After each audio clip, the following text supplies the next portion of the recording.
La scelta dello spazzolino giusto può fare la differenza nel tuo regime di igiene orale, ma con così tante opzioni disponibili, come fai a sapere qual è quello perfetto per te? Oggi condivideremo i consigli degli esperti per aiutarti a prendere la decisione giusta.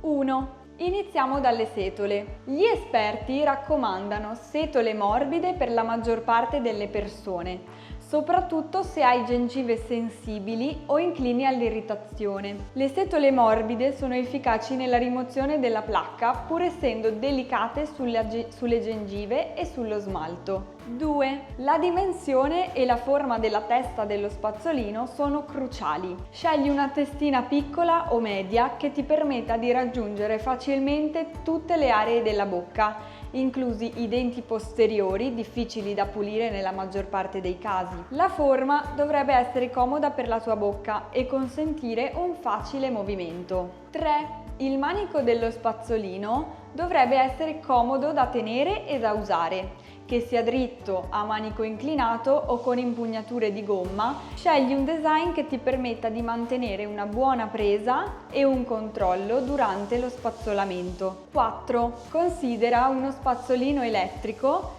se cerchi efficienza e facilità d'uso. Gli spazzolini elettrici possono offrire una pulizia più approfondita attraverso movimenti oscillanti o sonici e sono particolarmente utili se hai difficoltà manuali o preferisci una pulizia più adeguata. 5. Sostituisci lo spazzolino ogni 2 o 3 mesi. Attento però! Se si deteriorano prima di questo arco di tempo, significa che probabilmente stai applicando troppa forza nello spazzolamento, abitudine scorretta che può comportare sensibilità dentale e recessioni gengivali. Scegliere lo spazzolino giusto è un passo fondamentale per una salute orale ottimale. Se hai bisogno di ulteriori consigli o vuoi saperne di più su come migliorare la tua routine di igiene orale, contatta il nostro studio.